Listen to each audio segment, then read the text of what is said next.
तालुक्यातील कल्याण निर्मळ राष्ट्रीय महामार्गावरील सर्वात मोठे तीर्थक्षेत्र अर्थातच श्री उत्तरेश्वर महादेव देवस्थान करंजी। नवनाथ पुराणातील आख्यायिकेनुसार श्री क्षेत्र रुद्रेश्वर येथे नवनाथांनी महायज्ञाचे आयोजन केले होते। यावेळी सर्व देवदेवता श्री क्षेत्र रुद्रेश्वर येथे आली होती। यावेळी या महायज्ञासाठी स्वतः भगवान आदिनाथ शंकर पार्वतीसह आले होते। यावेळी पार्वतीसह भगवान आदिनाथ शंकरालाही एकांताची आवड असल्याने ते करंजी येथे आले उतरले, म्हणूनच या देवस्थानाला उत्तरेश्वर हे नाव पडले। श्री क्षेत्र वृद्धेश्वरी या ठिकाणी नवनाथांनी महायज्ञ आयोजित केला होता। या महायज्ञासाठी देव देवता सगळे हजर होते। देवांचे देव महादेव या यज्ञाला हजर राहण्यासाठी करंजी त्यांना निवांत ठिकाण पाहिजे होते, म्हणून ते करंजी येथे या ठिकाणी उतरले।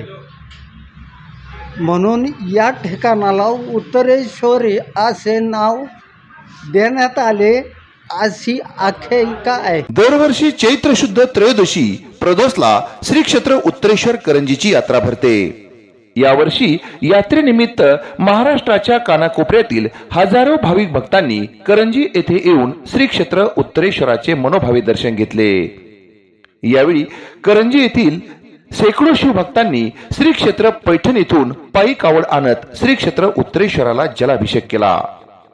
यात्रा उत्सवाच्या निमित्त गावातील बाहेर गावातील आलेल्या सर्व भाविकांचे यात्रा उत्सव कमिटीच्या वतीनं खूप खूप स्वागत करण्यात येत आहे।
करंजी येथील श्री क्षेत्र उत्तरेश्वराची यात्रा आज आणि उद्या 2 दिवस चालणार असून या निमित्ताने छबिना मिरवणूक, शोभेची दारूकाम, मेलाडी ऑर्केस्ट्रा, कलावंताच्या हजेऱ्या, कुस्त्याचा हगामा असे भरगच्च कार्यक्रम यात्रोत्सवानिमित्त आयोजित केले आहेत. समस्त ग्रामस्थ करंजी आणि उत्तरेश्वर देवस्थान कमिटी करंजी उत्तरेश्वराची यात्रा यशस्वीपणे पार पाडण्यासाठी प्रयत्नशील आहेत. जिंदगी न्यूज नेटवर्क, त्रिभुवनवाडी, पाथर्डी.